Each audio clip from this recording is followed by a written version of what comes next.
This is one of the last giant trees to fall out here.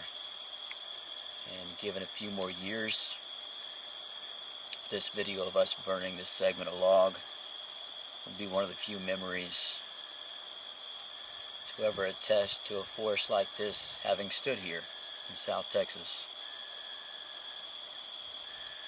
About 15-20 years ago, the drought hit here in Texas. A terrible drought. About 7 years in, the longhorn beetles hit, and our forests began to die.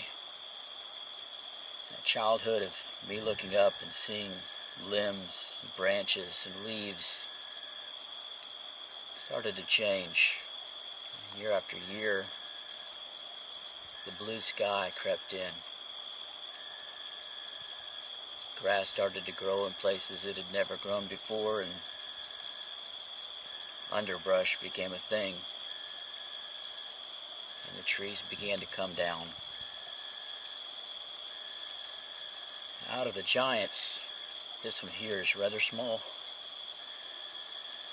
Thinking back, the largest ones took 4 and 5 people, circling their trunk, touching finger to finger.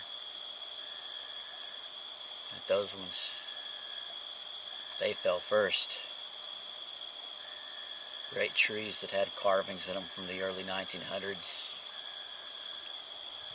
Memories from old lovers. Great grandfathers that took generations to grow up to become just massive. Massive sentinels in the forests.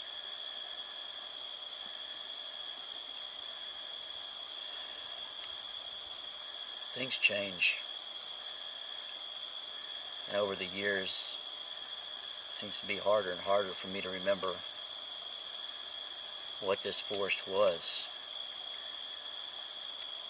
What it used to be like. It's just about impossible to explain to the kids that come out here and play just how different it was. To be able to explain that things weren't always this way. Even in my short lifespan, for things to change so dramatically. It's a strange thing to consider. It'll be generations before a forest like this towers over this land once again, if ever.